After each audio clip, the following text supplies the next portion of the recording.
Bom dia, irmãos. Vamos dar início à nossa escola dominical hoje. Somos gratos a Deus por Ele nos proporcionar mais um dia, de escola dominical. Vamos orar. Santo Deus e eterno Pai, muito obrigado a Deus pelo dia que o Senhor está nos dando. Te agradecemos, ó Pai, pela noite que o Senhor nos deu e que o Senhor esteja, ó Pai, também abençoando as pessoas que estão a caminho e que o Senhor as traga em paz. Deus nos abençoa no decorrer de todo o dia, abençoa a nossa eleição que vamos ter hoje, que o Senhor esteja abençoando as pessoas que vão ser eleitas. Fica conosco, nos abençoa, em nome de Jesus. Amém. Vamos cantar o hino número 32. Vamos ficar em pé.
Ainda em pé, vamos abrir nossas Bíblias no Salmo de número 92 e vamos ler de forma alternada. Salmo de número 92.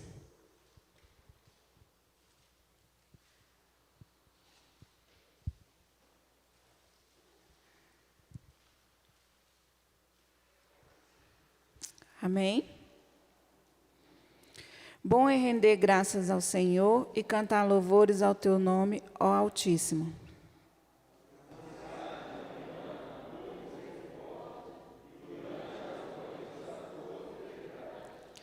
com instrumentos de 10 cordas, com saltério e com a solenidade da harpa.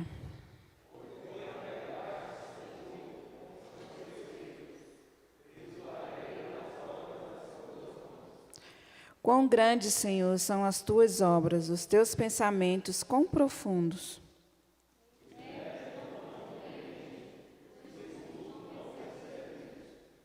Ainda que os ímpios brotem como a erva e floresçam todos os que praticam iniquidade, nada o bastante serão destruídos para sempre.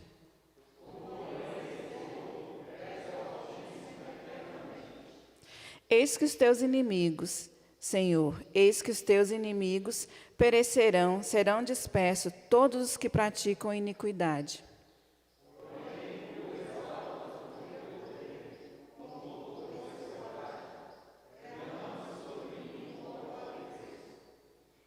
Os meus olhos veem com alegria os inimigos que me espreitam, e os meus ouvidos se satisfazem em ouvir dos malfeitores que contra mim se levantam.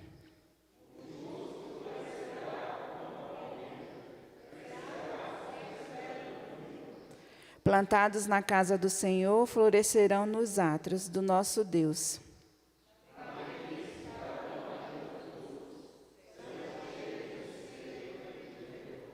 Para anunciar que o Senhor é reto, Ele é a minha rocha e nele não há injustiça. Amém. Os irmãos podem sentar. Vamos cantar o hino de número 21.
Amém. Vou pedir ao presbítero Ivo que faça uma oração Pedindo a bênção de Deus sobre as nossas classes, sobre os professores.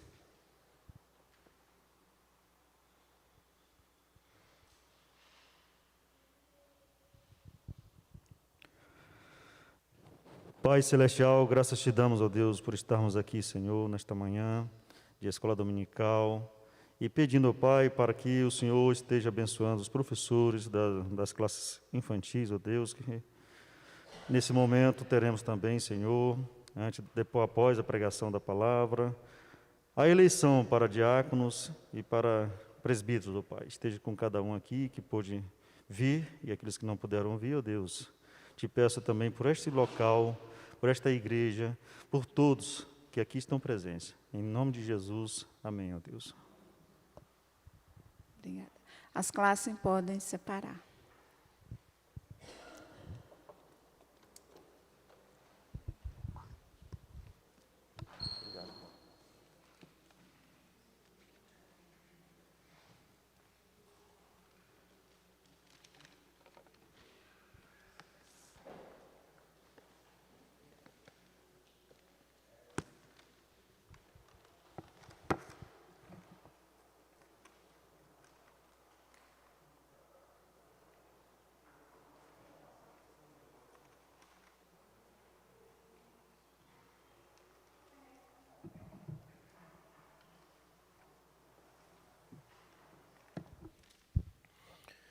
Bom dia, irmãos.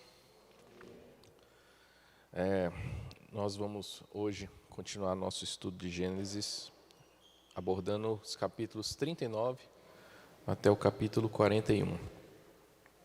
Vamos abrir nossas Bíblias.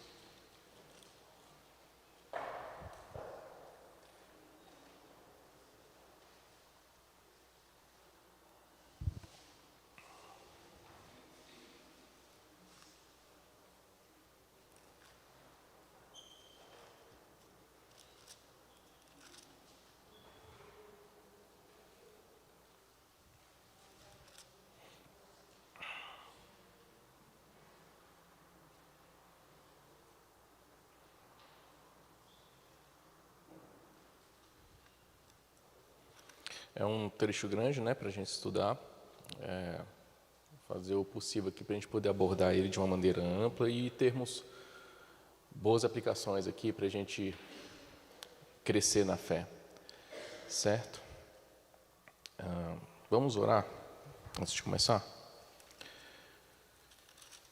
Santo e eterno Deus, nós vimos com humildade diante da Tua Palavra, e nós queremos pedir que o Senhor nos auxilie, que o Senhor possa abençoar o Teu povo esta manhã, que nós possamos crescer na fé, que nós possamos aprender a confiar mais em Ti, que nós possamos, ó Deus, aprender mais a como Te servir. É isso que nós pedimos em nome do Senhor Jesus. Amém. Meus irmãos, os irmãos já tiveram aqui a primeira parte da história de José. José é o penúltimo filho de Jacó. Filho de Raquel, a amada de Jacó. Mas José foi alvo do ódio, do ciúme, da inveja de seus irmãos. José foi o alvo, foi a vítima de uma verdadeira tragédia na família da aliança. Uma tragédia difícil de até mesmo ler. São coisas pesadíssimas que aconteceram ali. Nós temos ali um quase assassinato, temos um sequestro, cárcere privado, nós temos mentiras e traições, tudo isso ali dentro da família da aliança, irmãos. Só que a gente não pode olhar para a história de José olhando apenas para esse ponto ruim, para essa tragédia. Nós precisamos olhar de uma maneira ampla. E hoje nós vamos ver isso, nós vamos ver a história de José de um modo um pouquinho mais amplo. Ainda haverá episódios a mais para serem vistos na história de José, mas hoje a gente vai ver como, mesmo em meio àquela tragédia terrível, Deus estava abençoando José. Deus estava com ele, irmãos. É isso que nós vamos ver hoje nessa história. E é por isso que o tema, se os irmãos viram no boletim aí, o tema de hoje é que o Senhor faz a diferença.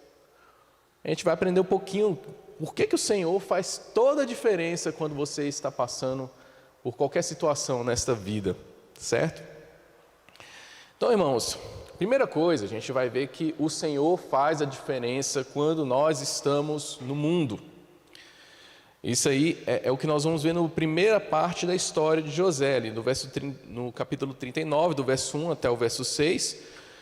Nós temos aí a descrição do que aconteceu depois de José ter sido vendido, e ele chega ao Egito e é vendido para Potifar, e ele começa a servir na casa de Potifar. Então nós vamos aqui como que o Senhor fez a diferença na vida dele, servindo ali na casa de Potifar. Irmãos, nós precisamos observar que José foi vendido pelos seus irmãos, e ele foi levado para um ambiente totalmente pagão. Verso 1 e verso 2, acompanha aí. José foi levado ao Egito e Potifar, oficial de Faraó, comandante da guarda egípcio, comprou dos ismaelitas que o tinham levado para lá. Verso 2, o Senhor era com José, que veio a ser homem próspero e estava na casa de seu senhor egípcio. Então, irmãos, vejam que antes dessa tragédia, as coisas até pareciam bem.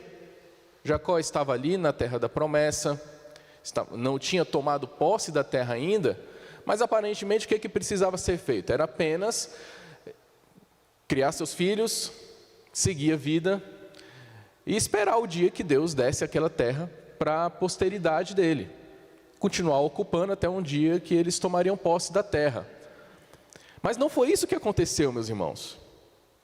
A situação, ela parecia que estava estável, estava tudo bem, mas Deus tinha propósitos muito maiores para a família de Jacó. E por isso, Deus, por meio dessa tragédia, levou José para o Egito. Observe então, irmãos, que uma das coisas que deram com esse acontecimento foi que José se misturou entre os pagãos. Então, podia ser que Jacó estivesse pensando ali, não, então agora eu só tenho que criar meus filhos, não me misturar com os pagãos aqui, com os cananeus, e um dia essa terra vai ser nossa.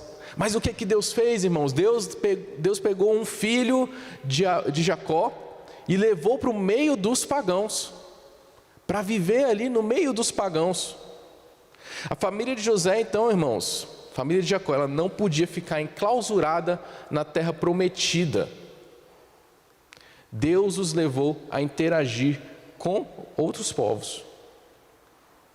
Isso é interessante a gente observar, porque aqui tem uma explicaçãozinha teológica. Queridos, uma coisa que normalmente a gente não percebe é que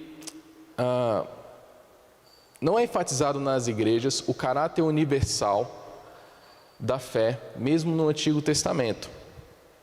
Irmãos, Deus sempre foi Deus de todos os povos. Deus não passou a ser Deus de toda a humanidade somente depois de Cristo, somente depois do Novo Testamento. Deus sempre foi Deus de todos os povos. Nós vemos no Antigo Testamento diversas passagens em que Deus, ele fala que o desejo dele é abençoar todos os povos, é que o nome dele seja glorificado em toda a terra, em todas as nações. Esse sempre foi o propósito dele. É só a gente lembrar do que Deus falou com Abraão lá no início, quando escolheu Abraão para ser o patriarca daquela família da aliança. Deus diz a ele, em ti serão benditas todas as famílias da terra. A gente precisa lembrar disso, porque o propósito de Deus, irmãos, nunca foi ter um povo exclusivo ali, separado somente. Deus quer que todos os povos louvem o nome dele. Deus quer que em toda a terra o nome dele seja louvado. Então, irmãos, quando Deus leva José para o Egito, olha só quantas coisas Deus está preparando. Deus está preparando a preservação da humanidade por meio de José, porque haveria fome. Então, por meio de José, Deus estaria abençoando toda a terra. Lá no finalzinho do verso 41, a palavra diz que a fome que veio, os irmãos, eu estou contando que os irmãos já têm uma noção da história de José, porque ela já é bem conhecida, né? Mas a fome que veio, ela veio sobre toda a terra, e Deus estava preparando isso. Por meio de José, Deus ia abençoar toda a terra, ia preservar toda a terra. Toda a terra ia José para comprar comida. Deus também, então, irmãos, está preparando a demonstração de poder dele diante de povos pagãos. 400 anos depois, Deus vai mandar as 10 pragas sobre o Egito para tirar o povo dele de lá, para mostrar o poder dele, para mostrar que o poder dele não está restrito como são nos outros deuses, nos falsos deuses, nas religiões ali da terra dos cananeus, das religiões ali da Mesopotâmia, e de todo o mundo, né? Religiões que são restritas a povos, restritas a uma nação específica, restritas a uma religião específica. Deus, quando Ele manda as 10 pragas para o Egito, Ele está mostrando o seguinte: eu sou Deus de toda a terra. Não há ninguém semelhante a mim. Deus, quando manda José por meio dessa tragédia para o Egito, Deus está preparando isso também. Essa demonstração de que Ele é Deus de todos, Ele é Deus de toda a terra. E também, irmãos, reparem como a história da redenção, ela tomou um rumo surpreendente. Imagina se a história de Jacó, a história de Israel, fosse só ficar ali na terra de Canaã, esperando um dia que eles iam receber a terra. Olha o quanto de coisa que aconteceu porque José foi para o Egito. Depois, a família toda vai para o Egito. Eles ficam 400 anos no Egito. Vêm as 10 pragas. Tem a Páscoa. A primeira Páscoa foi comemorada no Egito. Mar Vermelho, abertura do Mar Vermelho, 40 anos no deserto. Toda a lei de Moisés, os 10 mandamentos. Vitórias sobre diversos povos. Maná no deserto, coluna de fogo, coluna de nuvem. Irmãos, quantas coisas aconteceram porque José foi para o Egito. Deus estava ali com isso, preparando para a história da redenção. Vejam que a gente olha às vezes a gente olha para um episódio bíblico e a gente olha ele isoladamente, a gente fica até revoltado, né, com aquela tragédia com José. Como é que isso pôde acontecer, irmãos? Tudo está no controle de Deus e tudo vai servir a um propósito maravilhoso na história que Ele está escrevendo. Ele tem um propósito maravilhoso que às vezes a gente não compreende. Quantos anos José levou para entender apenas o propósito para a vida dele? Ele não pôde conhecer tudo que Deus estava fazendo por meio dele. Porque tudo que Deus estava fazendo por meio de José, na vida de José, isso perdurou, irmãos, por 400, 500 anos. Até hoje, na verdade, porque até hoje nós estamos olhando para tudo que aconteceu em Israel, estamos sendo edificados, estamos sendo abençoados, estamos conhecendo Deus. Os 10 mandamentos que foram dados, eles estão para nós até hoje, irmãos. Então, meus queridos, Deus tem propósitos muito maiores. E nós precisamos entender que da mesma forma que Israel não foi chamado a se enclausurar na sua terra, aguardando ganhar a terra prometida, porque Deus tinha coisas muito maiores para fazer, nós também, irmãos, nós que somos Israel de Deus, em Cristo Jesus, nós também não fomos chamados a nos enclausurar em nossa igreja, aguardando o dia em que nós vamos chegar ao céu. É por isso que Deus te deu um trabalho secular, meu irmão. É por isso que Deus te colocou numa vizinhança cheia de não cristãos do lado. Por isso que Deus te colocou numa família que talvez só você seja o crente, só você seja cristão. É porque Deus não quer que você fique enclausurado aí só esperando o céu. Você vai ser José. Você vai ser aquele por meio de quem o nome de Deus vai ser glorificado em toda a terra. Por meio de você, por meio da sua história, por meio dos seus sofrimentos, por meio até mesmo de tragédias pessoais que você passe, Deus está escrevendo uma linda história, meu irmão. E no fim de tudo, o propósito dele é que o nome dele seja glorificado. Irmãos, isso dá uma perspectiva totalmente diferente para a vida cristã. A gente entender que Deus está escrevendo uma linda história. Mesmo passando por coisas difíceis, até mesmo por tragédias. Com um propósito muito maior. Um propósito que, assim como José, às vezes, transcende o tempo de vida que você tem aqui nessa terra. Um propósito que vai atingir pessoas de outras gerações. Deus pode estar usando você para isso. Deus pode estar usando o seu sofrimento para isso. Então, onde você estiver, meu irmão, seja bênção. Deus vai te abençoar. O propósito da igreja, então, irmãos, está aqui na terra, é que nós espalhemos a glória de Deus. Há um propósito para nós estarmos aqui, senão Deus simplesmente, cada vez que alguém fosse salvo, só pegava e levava a pessoa para o céu, logo direto. É por isso que nós estamos aqui, para nós espalharmos a glória de Deus em toda a terra.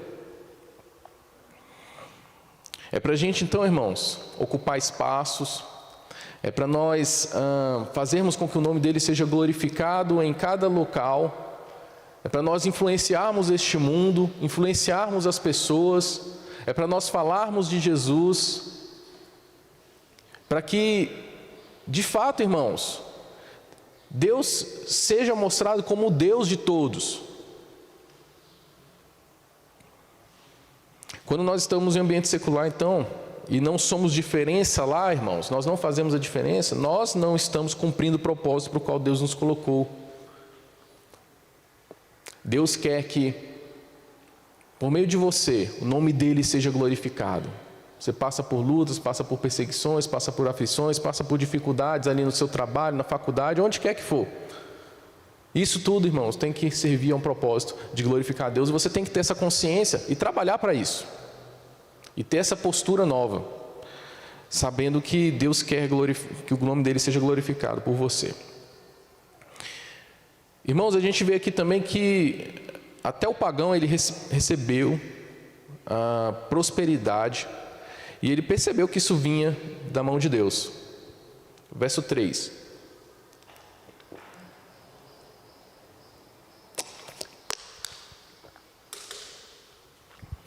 Vendo Potifar que o Senhor era com ele, então veja, Potifar viu que o Senhor era com José, e que tudo que ele fazia, o Senhor prosperava em suas mãos. Logrou José mercê perante ele, a quem servia, e ele o pôs por mordomo de sua casa, e lhe passou às mãos tudo o que tinha. E desde que o fizera mordomo de sua casa, e sobre tudo o que tinha, o Senhor abençoou a casa do egípcio por amor de José. A bênção do Senhor estava sobre tudo o que tinha, tanto em casa como no campo. Esse fato aqui, então, irmãos, é propício para que a gente explique a respeito da doutrina da graça comum. A gente vai explicar sobre isso daqui a pouquinho. Então, mas olha só, veja que quando nós falamos, quando a gente lembra de alguém que na Bíblia foi exemplar no procedimento, trabalhando para um pagão, para alguém que não é crente, o que a gente lembra? Eu particularmente, eu acho que a gente lembra muito, até a gente ensina para as crianças, né, a história daquela menina que trabalhava para Naamã e evangelizou Naamã, falou de Deus para Naamã, não é? Só que, olha só o que aconteceu aqui. Deus abençoou Potifar, José foi bênção na vida de Potifar, mas ele não necessariamente evangelizou Potifar. José também é um exemplo, irmãos, de como que Deus abençoa um ímpio por meio de nós, quando nós estamos trabalhando para ele. Queridos, ter um filho do reino trabalhando para você é a melhor coisa que pode acontecer para qualquer patrão. Ter um filho do reino trabalhando para você, seus negócios vão prosperar. Pelo menos deveria ser assim. Os filhos do reino, eles são melhores cidadãos, eles são melhores trabalhadores, são pessoas mais responsáveis, são pessoas mais dedicadas, mais competentes, são melhores pais, melhores mães. É assim? Deveria ser, né? Deveríamos ser assim. Mas, irmãos, e se não é assim, há algo de errado. Mas veja aqui, que mesmo que esse patrão ele não seja um eleito, o que nós vemos aqui, que Potifar não se converteu, ele foi mesmo assim abençoado por Deus. Ele recebeu bênçãos de Deus em alguma medida. E essas bênçãos que ele recebeu, não sendo a salvação, são o que nós chamamos na teologia de graça comum. Existe a graça especial, que é a salvação, basicamente a salvação, ela é reservada para os eleitos do Senhor, mas existe a graça comum. A graça comum aqui, John Murray, ele define assim, cada favor de qualquer espécie ou grau, excetuando a salvação, que este mundo imerecedor e maldito pelo pecado desfruta das mãos de Deus. Então, tudo que alguém recebe de bom da mão de Deus é graça comum. Tudo que algum ímpio, alguém que não é cristão, que não é um eleito, recebe de bênção, é graça comum. A gente precisa desse conceito para a gente entender porque que a gente às vezes fala que nós precisamos, isso acontece às vezes, nós precisamos seguir o conselho de Deus para termos famílias abençoadas, mas aí você olha para o seu vizinho e vê que ele é um ímpio, que ele não ama Deus, não vai para a igreja, não quer saber de Deus, mas ele tem uma boa família. Irmãos, isso é graça comum. Deus abençoou ele. E Deus concede isso mesmo a todos os homens. É por isso que nem todo ímpio tem uma vida totalmente destruída, perdida. É graça comum. Deus abençoa. E meus queridos, quando nós estamos trabalhando para algum ímpio, para alguém que não é um eleito, nós precisamos ser instrumentos de Deus para que a graça comum chegue a esse ímpio. Nós precisamos ser bênção para ele. Nós precisamos ser bênção para aqueles que estão ao nosso redor. O mundo inteiro, irmãos, desfruta de inúmeras bênçãos por ter a igreja aqui. Mesmo os povos que estão distantes de Deus. Os irmãos vejam, por exemplo, olhem para alguns países árabes islâmicos que são riquíssimos e desfrutam de uma grande qualidade de vida. Mas de onde que veio isso, irmãos? Se você olhar historicamente, se você observar o panorama geopolítico, econômico, você vai ver que essa prosperidade deles, esse dinheiro deles, veio do Ocidente, que é cristão, que é historicamente cristão, né?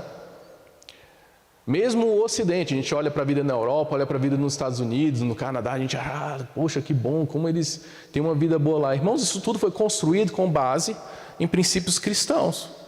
Isso tudo é porque a igreja está aqui. Isso tudo é porque a presença da igreja. E com o declínio do cristianismo que nós estamos observando hoje, o mundo vai sofrer as consequências, irmãos, disso. Só torça para você não estar vivo quando as piores delas chegarem. Mas, irmãos, numa esfera menor, então, quando nós somos bons profissionais, nós somos bons profissionais e geramos lucros para o nosso chefe, geramos lucros para o nosso patrão. Nós estamos sendo instrumentos de graça comum para ele. Deus está nos usando para que a graça comum dele chegue a esse não cristão. Quando nós somos bons vizinhos e de alguma forma ajudamos os nossos vizinhos e prestamos algum auxílio, Deus está nos usando para que a graça comum chegue a ele.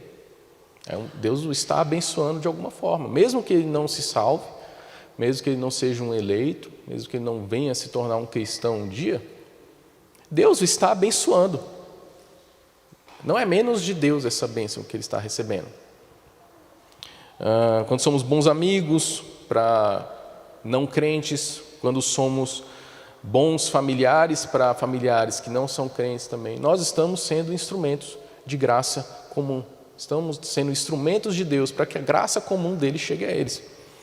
Então, irmãos, dessa forma, Deus é glorificado também.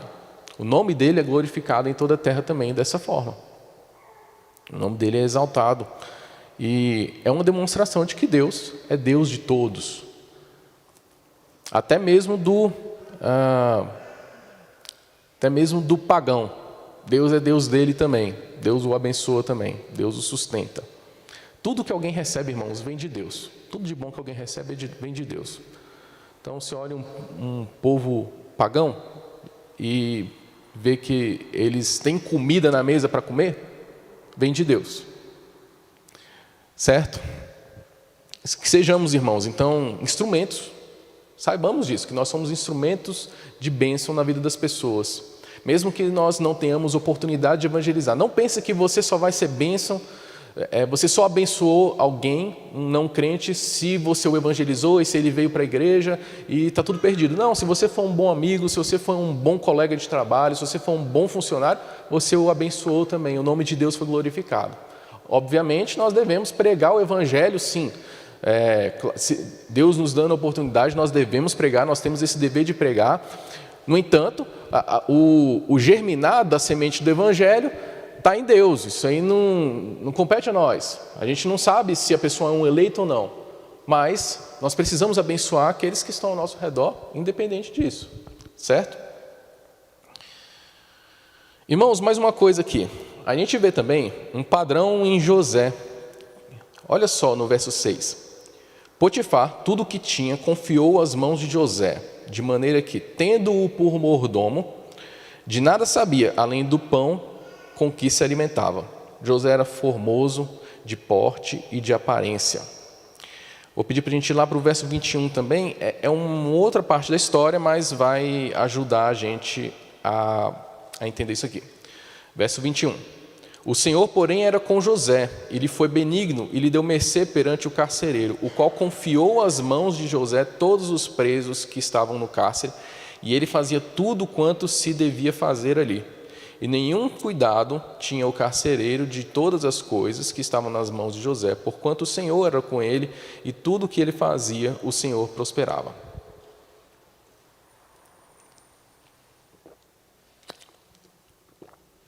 O padrão que a gente vê na vida de José, meus queridos, aqui, José era um homem confiável. Confiabilidade, queridos, é uma característica cristã. Confiabilidade é uma qualidade cristã. Tem que ser uma qualidade cristã. É isso que Jesus estava nos dizendo quando Ele nos ensinou. Seja a tua palavra sim, sim e não, não. O que é isso? É confiabilidade. É você...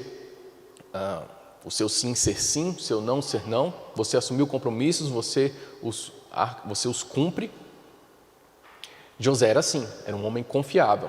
Você colocava uma coisa na mão dele, você podia saber que ele não ia largar. Irmãos, também, isso está ligado também ao 9º mandamento. Não dirás falso testemunho, né? Porque quando a gente assume um compromisso e não o cumpre, nós estamos quebrando este mandamento. É como se tivéssemos mentido. Falamos, eu me comprometo com isso aqui, mas aí depois você fala, deixa para lá, não, ninguém vai ligar para isso aqui não. Aí você está quebrando o 9º mandamento, você está pecando no 9º mandamento, você deu um falso testemunho, você mentiu. E José era esse homem confiável.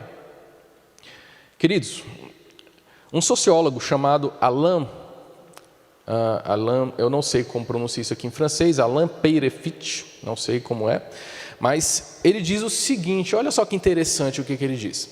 O elo social mais forte e mais fecundo é aquele que tem por base a confiança recíproca entre um homem e uma mulher, entre os pais e os seus filhos, entre o chefe e os homens que ele conduz, entre cidadãos de uma mesma pátria, entre o doente e seu médico, entre os alunos e o professor, entre um prestamista e um prestatário, entre o indivíduo empreendedor e seus comandatários, enquanto que, inversamente, a desconfiança esteriliza. O que ele está dizendo aqui? Ele está dizendo que sociedades que são prósperas são sociedades em que há confiança. São sociedades em que há confiança entre as pessoas, em todas as esferas. Para que você tenha uma sociedade próspera, você precisa ter confiança. Então, irmãos, gosto de pensar acho que os irmãos já repararam, mas eu gosto de pensar muito numa perspectiva assim, nacional.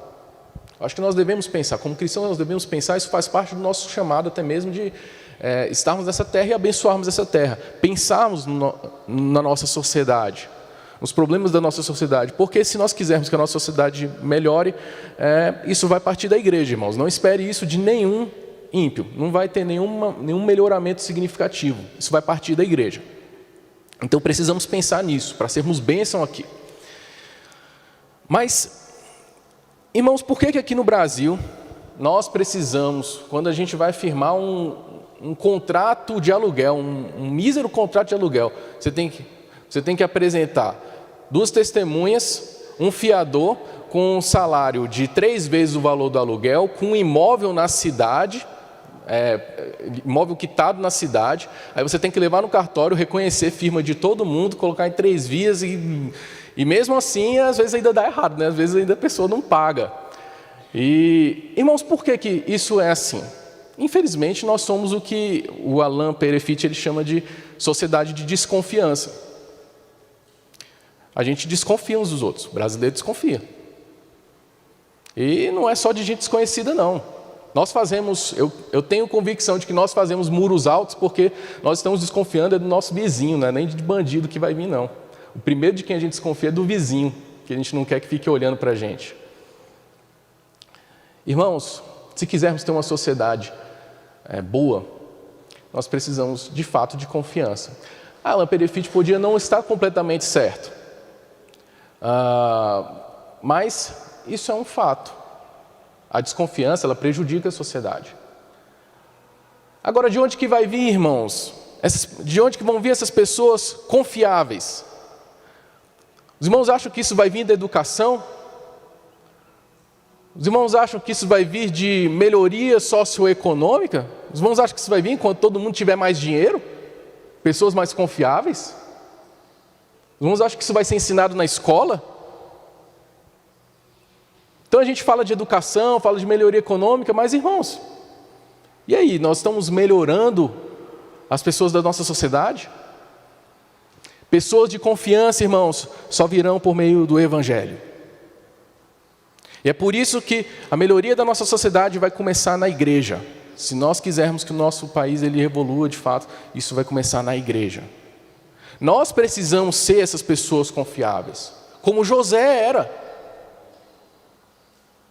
José, você colocava uma responsabilidade na mão dele e você podia descansar.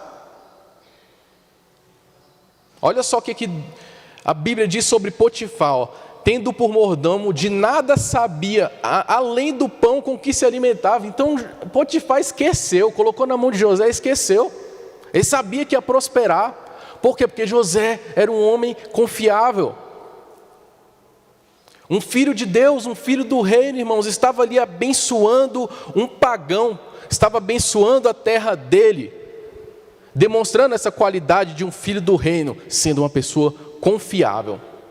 E nós precisamos ser assim, irmãos, mas infelizmente, no meio evangélico nós não temos visto isso. Nós vivemos um tempo, irmãos, triste, em que quando você vai fazer uma análise de crédito e você coloca lá que é pastor, o seu ranking cai. Isso é triste, porque os cristãos deveriam ser as pessoas mais confiáveis dessa terra. Era para ser assim, irmãos. Um cristão vai alugar uma casa, ele apresenta lá uma carta da igreja, comprovando que ele é membro da igreja, não precisa de mais nada, não precisa de fiador, precisa não. Já serve, devia ser assim. Mas, irmãos, a verdade é que às vezes a pessoa fala que é cristão fala que é crente, é que eu não quero fazer negócio mesmo. Aí que eu não quero fazer sociedade mesmo, é crente. Ixi. Queridos, precisamos ser pessoas confiáveis. Precisamos que o nosso sim seja sim, que o nosso não seja não. Precisamos cumprir o nono mandamento, isso é sério, irmãos. Isso é muito sério.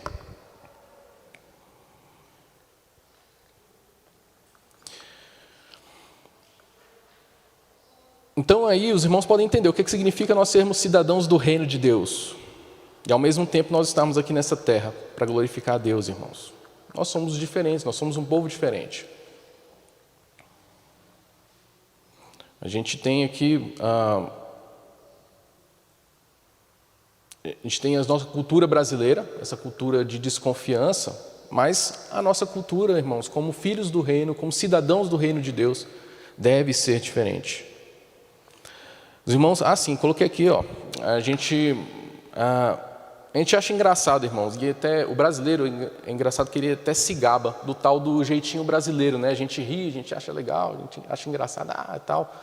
Mas, irmãos, o jeitinho brasileiro é triste, porque o que é o jeitinho brasileiro? Tem um lado cômico nele, de fato, mas a verdade é que o jeitinho brasileiro é a nossa disposição em não cumprir as regras para poder se dar bem. No fundo é isso, o jeitinho brasileiro.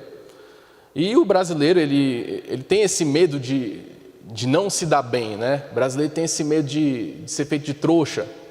Às vezes é porque a nossa sociedade é de desconfiança e realmente tem sempre alguém querendo fazer você de trouxa. Mas nós, irmãos, precisamos ser diferentes. A gente não pode internalizar isso. E eu estou falando isso como um brasileiro. Eu sei, irmãos, o que está em mim. Eu sei a cultura que eu recebi. Eu sei a criação que eu recebi. Eu sei as coisas que eu aprendi, os exemplos que eu tive, os exemplos que eu vi na minha vida. E esse jeitinho brasileiro está bem incrustado na nossa sociedade. Mas nós precisamos renegar isso. Ao nos tornarmos cidadãos do reino, a nossa cultura ela é diferente. E precisamos ser esses cidadãos dessa sociedade de confiança. Precisamos ser os primeiros a transformar a nossa sociedade em uma sociedade de confiança. Amém, irmãos? Que isso nos estimule a vivermos mais certinhos, né? Tem hora que é de brincadeira? Tem hora que é de brincadeira, mas tem hora que é de falar sério. O brasileiro, ele não sabe muitas vezes medir isso, né? Ele quer brincar o tempo todo. Não, tem hora que é de falar sério, tem hora que o sim é sim, o não é não. Isso não elimina os momentos em que a gente pode brincar. Então, irmãos, nós vimos aqui quanta coisa a gente aprendeu só que nos primeiros versos, né? E foi só uma passada rápida. Vamos lá, que eu tenho mais várias coisas para dizer. Deus também, irmãos, faz toda a diferença quando nós somos assediados.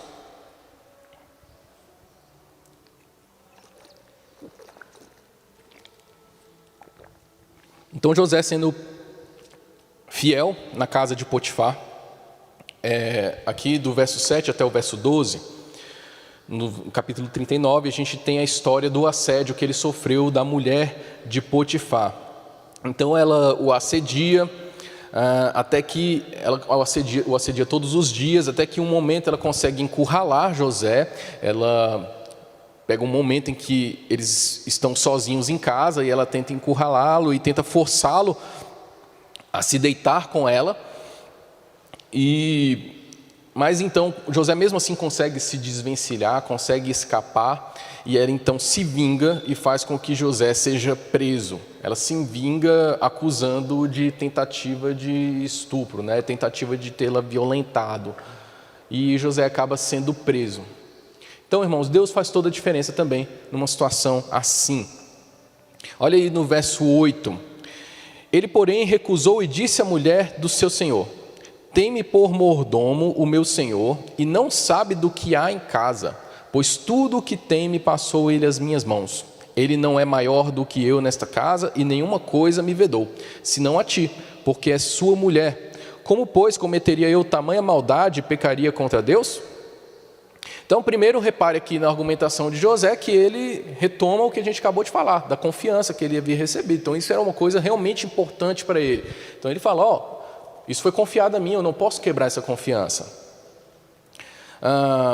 Mas eu quero chamar a atenção, irmãos, para o que ele diz aqui no final.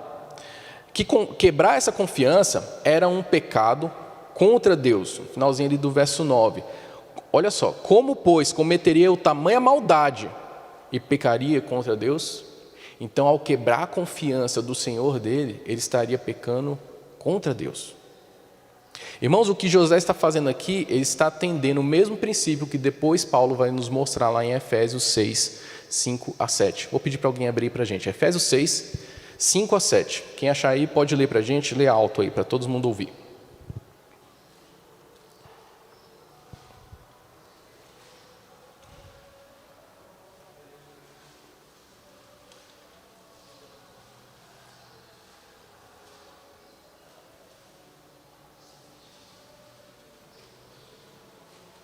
Efésios 6, do 5 até o 7.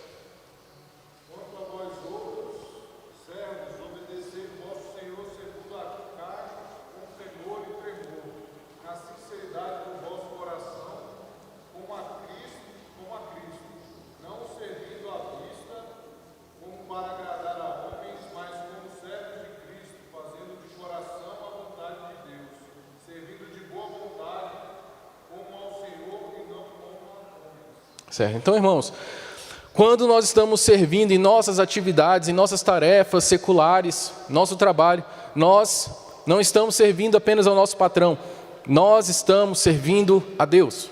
Então, é impossível nós separarmos a nossa relação com o trabalho, é impossível nós separarmos a nossa postura no trabalho, a nossa conduta no trabalho, nossa conduta na escola, na faculdade, em família, em todo lugar. É impossível nós separarmos isso de Deus, e separarmos isso da nossa relação com Deus.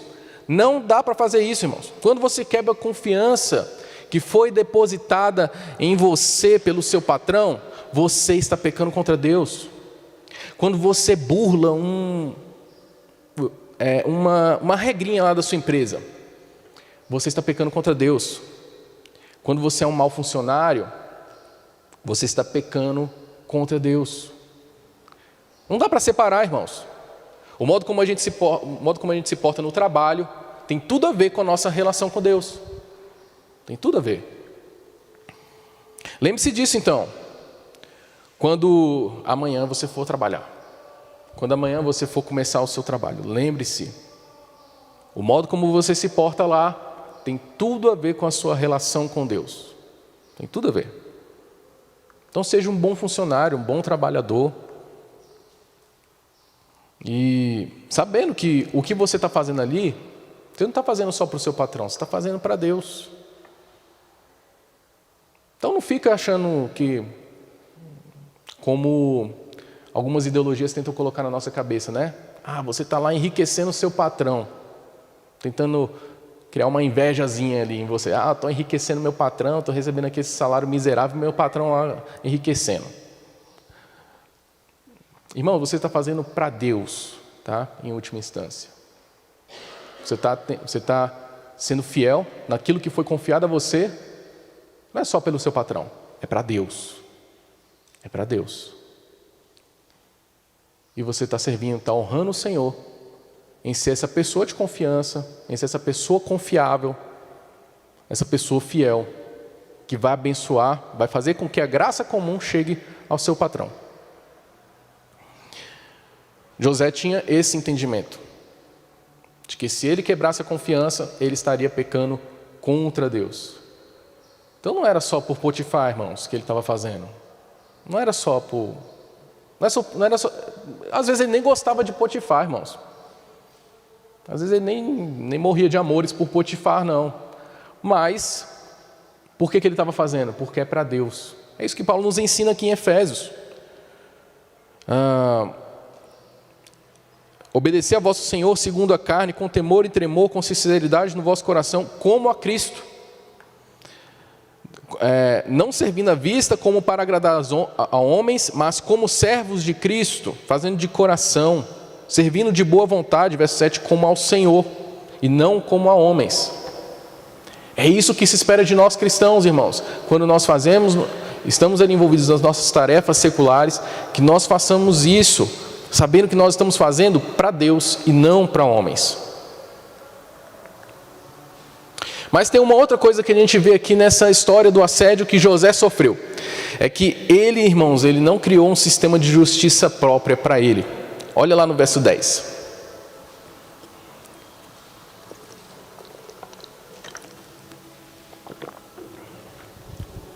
Falando ela a José todos os dias, e não lhe dando ele ouvidos, para se deitar com ela e estar com ela. Sucedeu que certo dia veio ele à casa para atender aos negócios, e ninguém dos que da casa se achava presente. Sucedeu que certo dia veio ele à casa para atender os negócios, e ninguém dos de casa se achava presente. Então ela o pegou pelas vestes e lhe disse: deita-te comigo. Ele, porém, deixando as vestes nas mãos dela, saiu fugindo para fora. Queridos, José, em todo esse assédio, veja aqui, ela falava com ele todos os dias. Ela ia assediar José todos os dias. José teve muitas oportunidades de criar argumentos próprios para ceder àquela tentação, para ceder ao assédio, para justificar a fraqueza dele. Mas José não cedeu.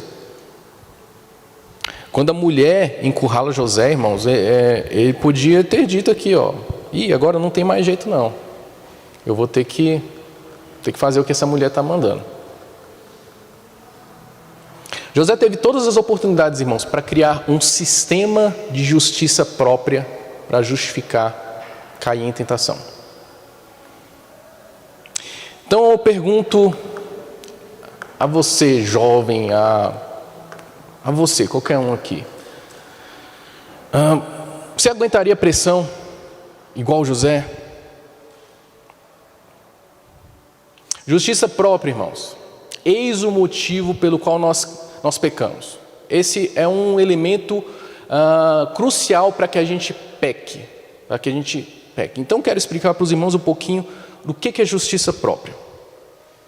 Justiça própria é o sistema de leis que você cria dentro de você mesmo para justificar o seu pecado. Isso é justiça própria. José poderia ter dito: essa mulher tem autoridade sobre mim, então eu estou fazendo só o meu trabalho, vou servi-la. Seria uma forma de ele falar, criar um sistema de justiça própria para poder pecar.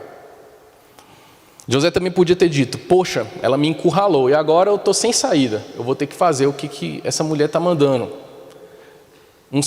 Outro sistema de justiça própria que José poderia ter criado para ele. Ele podia ter dito também, eu estou sozinho nessa terra, eu estou tão carente, tá tão difícil, essa mulher está me dando atenção, não aguento não, então vamos lá, vou ceder à tentação. Suponhamos também, irmãos, que essa mulher ela tenha ameaçado José com a prisão, coisa que depois veio a acontecer. Ela se vingou de José fazendo com que ele fosse preso. Não é nenhum absurdo a gente pensar que ela tivesse ameaçado ele, aí José ia ter dito: e agora eu estou sendo ameaçado, o que será que vai acontecer comigo? Então é melhor eu ceder aqui a esse assédio.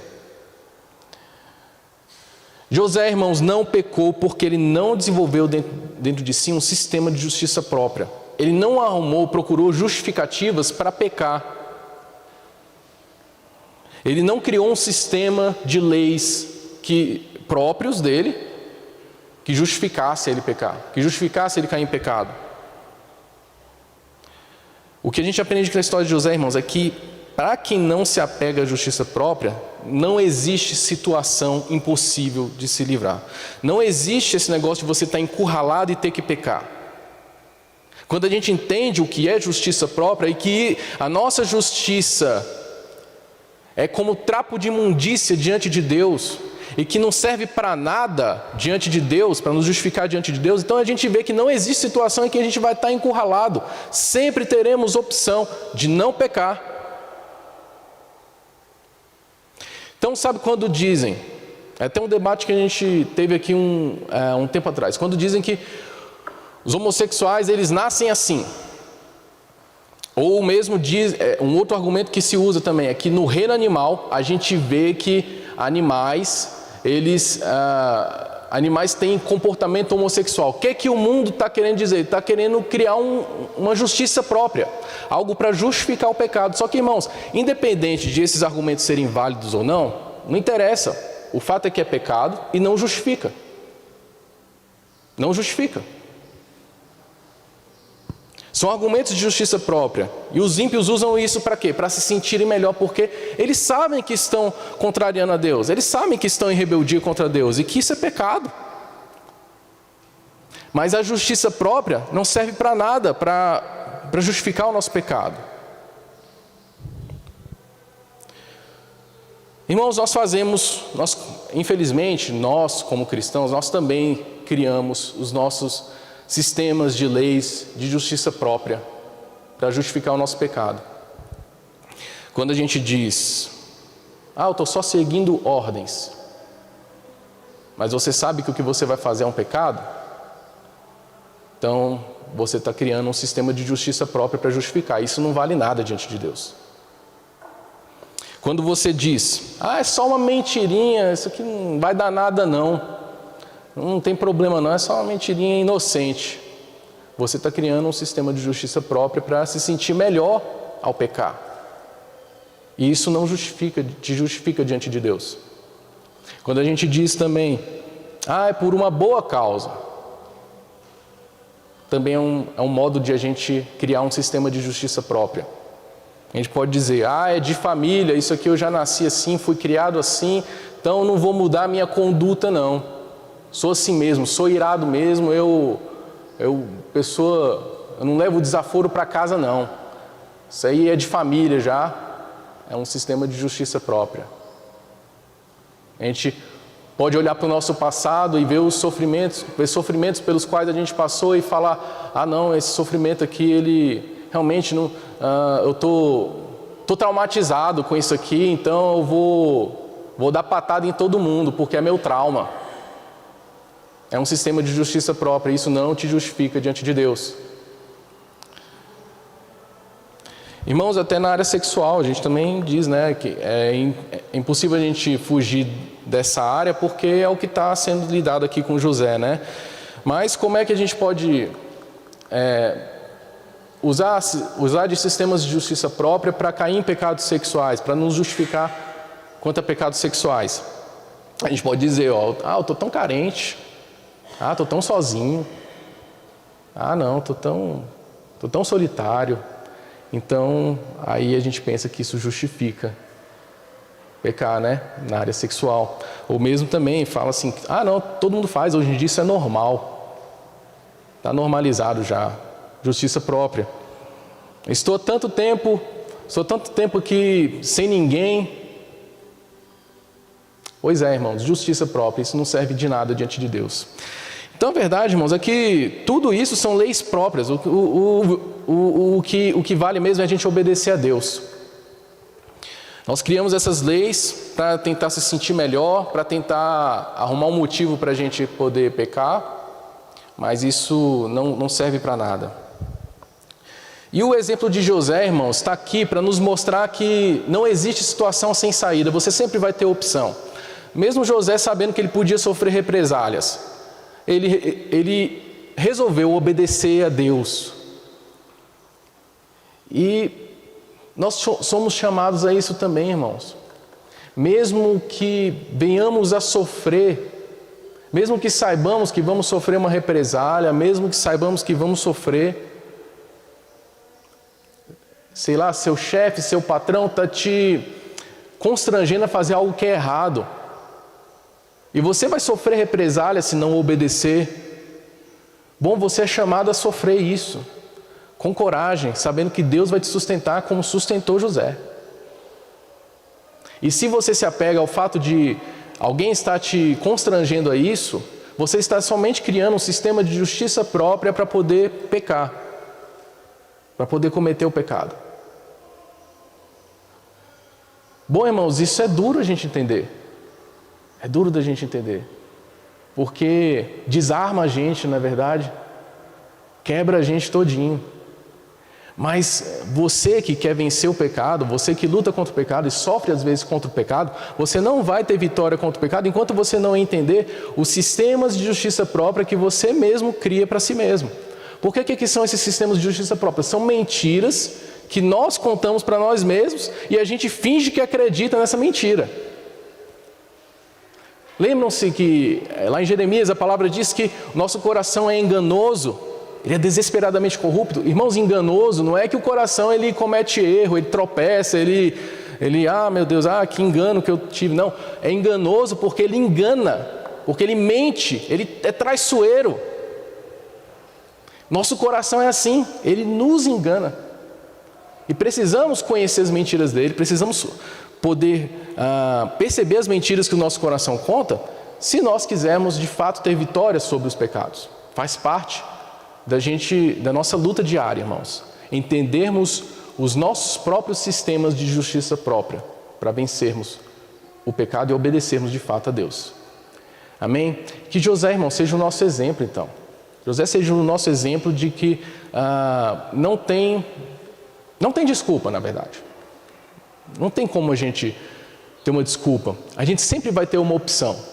Mesmo que seja difícil, a opção de obedecer a Deus seja a mais difícil. A gente sempre vai ter essa opção. Somos chamados, irmãos, a obedecer a Deus e sermos fiéis até a morte. Certo? Vamos prosseguir? Então, Deus também faz diferença, irmãos, quando nós somos injustiçados. Agora eu vou andar um pouquinho mais rápido. Mas eu queria mesmo dar ênfase nessa primeira parte, que são coisas que, particularmente, eu acho importantíssimas, né, para a nossa vida cristã.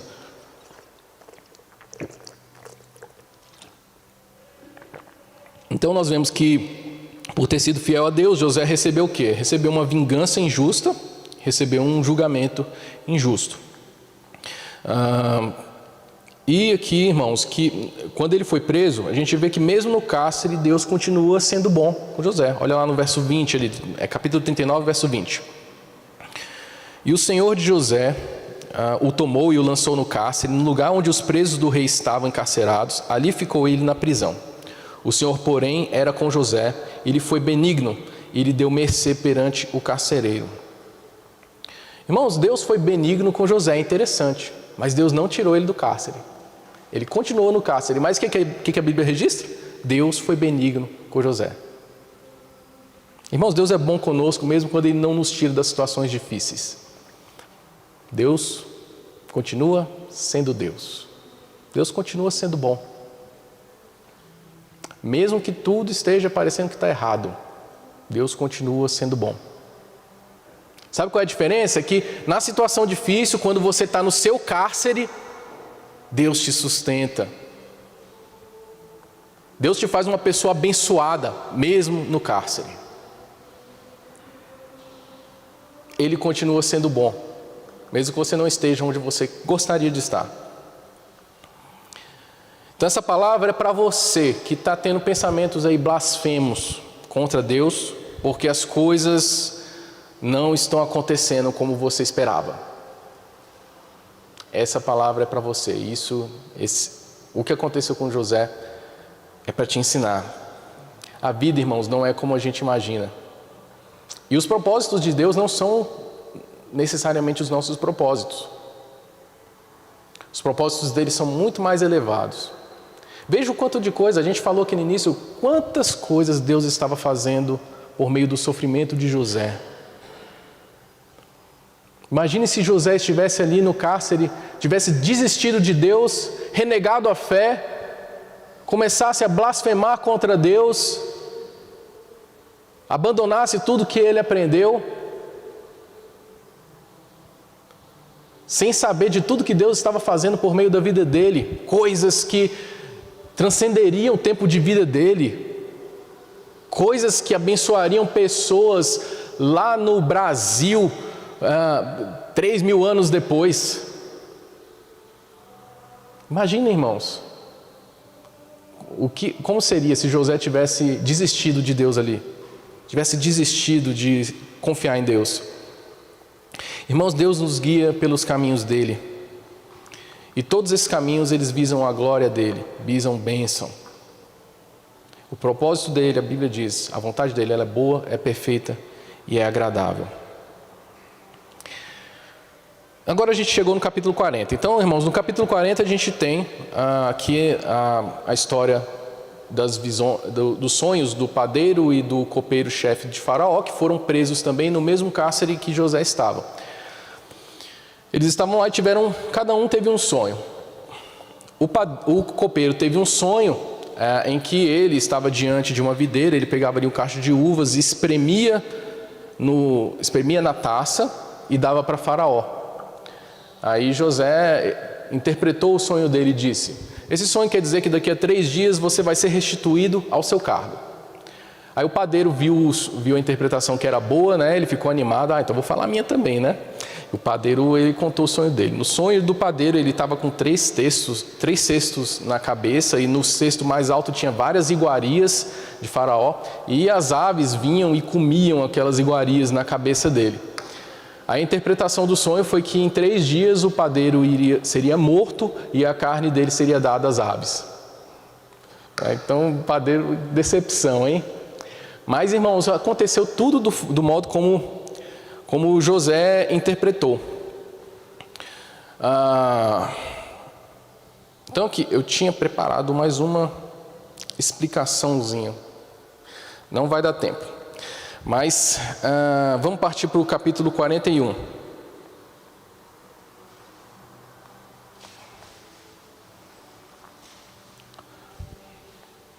No capítulo 41, irmãos, então a gente tem o prosseguimento dessa história. O copeiro, ele foi restituído ao seu cargo, e 2 anos depois, o que aconteceu? Faraó teve um sonho em que ele estava ali no rio Nilo, e ele via 7 vacas gordas e 7 vacas magras, e as vacas magras comiam as 7 vacas gordas. E ele acorda assustado e volta a dormir, e ele tem um outro sonho, e nesse sonho ele via espigas, 7 espigas gordas e 7 espigas magras, e as espigas magras devoravam as espigas gordas. E ele acordou, ficou assustado, ficou muito preocupado com esse sonho. Ele chamou ali os magos, os astrólogos, chamou o pai de santo, chamou tudo para poder interpretar o sonho. Ninguém conseguiu interpretar o sonho. Mas aquele sonho não saiu da cabeça de Faraó. Ele estava triste, e o copeiro, vendo a tristeza de Faraó, falou: Faraó, lembrei aqui, olha só, lembra quando eu estava lá no cárcere? Tinha um rapaz lá, eu tive um sonho e ele interpretou que eu seria restituído ao meu cargo, e foi batata, deu certinho tudo que ele falou. Em 3 dias eu fui restituído aqui ao meu cargo. E tinha o padeiro também. O padeiro teve um sonho, ele falou que o padeiro ia ser morto e a carne dele ia ser entregue às aves, e foi certinho também, foi certeiro, foi batata. E hoje a gente está aqui. Aí o faraó falou: chama esse homem lá, chama esse rapaz. Chamaram José, ele vai para lá e ele interpreta o sonho de Faraó. E ele interpreta o sonho de Faraó dizendo que aquele sonho, a interpretação foi que Deus, ele daria 7 anos de grande fartura na terra, e depois daria 7 anos de grande fome. E os sonhos eram dobrados porque se apressavam, porque Deus tinha pressa em fazer isso. Logo isso ia acontecer. Então José, ele emenda com a interpretação, ele já dá um conselho para Faraó. Ele fala: então escolha um homem ajuizado e sábio para poder recolher 20% de toda a colheita no Egito, de tudo que o Egito produzir, para guardar para o tempo de fome, para que não haja falta de alimento. Então Faraó falou: gostei do conselho, é você mesmo esse homem. E faz José ser o governador do Egito, o segundo no Egito, só abaixo de Faraó. Então, irmãos, José foi abençoado depois no final. Ele teve uma grande oportunidade, e é isso que eu quero falar aqui com os irmãos, já caminhando para encerrar, é que Deus, ele faz toda a diferença quando surge a oportunidade. Então, irmãos, observa aqui que no verso 1 ali do capítulo 41, passados 2 anos completos, Faraó teve um sonho. Então, isso tudo aconteceu 2 anos depois daquele sonho do copeiro. Quando José dá a interpretação para o copeiro, ele diz assim: quando você chegar lá em Faraó, lembra de mim, eu estou aqui injustamente, eu fui acusado injustamente, fala com ele lá para mim, intercede por mim. Mas o copeiro esqueceu dele. Que coisa chata, hein, irmãos? Só que 2 anos depois, José é chamado, não simplesmente para sair do cárcere, mas para ser feito governador do Egito e ser colocado na posição de mais alta honra lá no Egito. Irmãos, o tempo de Deus às vezes pode parecer demorado. A gente pode até se decepcionar achando que uma coisa vai acontecer num tempo e não acontece. Quem sabe José ficou ali na expectativa. Quantos dias ele ficou na expectativa ali? Poxa, o copeiro, ele vai falar de mim. Está demorando a chegar aqui. Ninguém vai vir aqui me tirar desse cárcere. E até um dia que ele desistiu de esperar. Mas 2 anos depois, irmãos, Deus dá essa oportunidade para que José fosse levado ali, e foi uma bênção muito maior. Então, meus queridos, o tempo de Deus é sempre muito melhor. Quando Deus faz, quando Deus opera para nos livrar do nosso cárcere, é sempre muito melhor. Creia nisso. Lembre que quando você se decepcionar achando que algo deveria ter acontecido e não aconteceu e você questionar Deus, lembre, Deus tem algo muito melhor para a sua vida.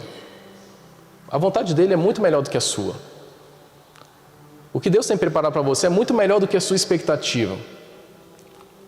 O plano de Deus, ele é certo, irmãos. Você pode ter certeza que ele vai se cumprir. Não tem erro. Todo o plano de Deus para a sua vida vai se cumprir. E é muito melhor do que qualquer sonho que você possa ter alimentado na sua vida. Foi isso que aconteceu com José. E também a gente vê, irmãos, que quem criou a oportunidade foi o próprio Deus. Olha lá no verso 25 do capítulo 41. Então lhe respondeu José: o sonho de Faraó é apenas um. Deus manifestou a Faraó o que há de fazer. Irmãos, Deus fez uma catástrofe mundial para cumprir os propósitos dele na vida de José, para cumprir os propósitos dele na vida de Jacó, na família da aliança, para cumprir os propósitos dele na história da redenção. Deus criou uma catástrofe mundial, Deus moveu um império, irmãos, para que os propósitos dele se cumprissem. E da mesma forma, meus queridos, Deus vai fazer os propósitos dele se cumprirem na sua vida, se cumprirem na sua vida. Saiba disso, e nada vai impedi-lo. Se Deus tiver que mover céus e terra para que a vontade dele se cumpra, ele vai mover. Se Deus tiver que derrubar um governo para que a vontade dele se cumpra na sua vida, na vida da igreja, Deus vai ter isso no plano dele e ele vai fazer. Nada o impede de cumprir os seus propósitos. Creia nisso. E para terminar, irmãos, eu queria dizer que Deus faz toda a diferença quando tudo se resolve. José então é feito governador do Egito, ele recebe uma esposa egípcia, casa-se com ela, ele tem filhos com ela, ele se estabelece ali. De fato, como ele previu, vieram os 7 anos de fartura, depois os 7 anos de fome. Toda a terra do Egito, e não só do Egito, mas de toda a terra, as pessoas vinham até José para comprar comida. Mas olha o que José diz aqui no verso 51. José é o primogênito dos filhos dele, chamou-o de Manassés, pois disse: Deus me fez esquecer de todos os meus trabalhos e de toda a casa de meu pai. Ao segundo chamou-lhe Efraim, pois disse: Deus me fez próspero na terra da minha aflição. Meus irmãos, essa história toda ela está terminando com tudo resolvido. O que José está dizendo aqui é que ele superou os sofrimentos pelos quais ele passou. Ele superou aquela tragédia. Deus me fez esquecer de todos os meus trabalhos, de toda a casa de meu pai, de tudo que ele tinha passado. Ele esqueceu, ele superou. E Deus me fez próspero na terra da minha aflição. Passou, irmãos. Da mesma forma, meus queridos, lembre, tudo vai passar. E a solução para você superar os seus problemas, para você superar as tragédias pessoais pelas quais você passa, para superar os seus sofrimentos, não está longe de Deus. A solução para isso é você permanecer em Deus. Então lembre que mesmo em sofrimento você deve ser uma bênção nessa terra. Você deve ser um canal da graça comum de Deus. Não deixe de abençoar outros, servir o seu próximo. Lembre que você tem que ser uma pessoa confiável, mesmo passando por dificuldades. Você é chamado a isso como filho de Deus, como cidadão do reino. A ser essa pessoa que faz a diferença, sendo confiável. E também não se entregue ao pecado. Não permita que as mentiras do seu coração te enganem e te levem para o pecado. Não permita que os sistemas de justiça própria, que inevitavelmente, irmão, seu coração vai produzir, tá? É inevitável que ele produza, mas não caia neles. A verdade é que a gente conta essas mentiras, mas a gente finge que acredita. Então, simplesmente diga se é mentira e peça a Deus graça para você vencer esses pecados. Assim, então, espere no Senhor como José esperou. E veja como Deus faz toda a diferença na sua vida. Amém, irmãos? Vamos orar? Pai, nós te agradecemos por termos o exemplo de José, irmãos, Senhor. O exemplo de José, meu Senhor, para aprendermos a como te servir. para nos edificar e nos dar ânimo para sermos crentes melhores, cidadãos melhores nessa terra e para glorificarmos o Teu nome e termos fé de que a solução para os nossos sofrimentos não está longe de Ti, não está em outro lugar, senão em Ti. Abençoa-nos, ó Deus, para que possamos seguir o exemplo de José e sermos fiéis a Ti até a morte. Em nome de Jesus, amém. Amém, irmãos.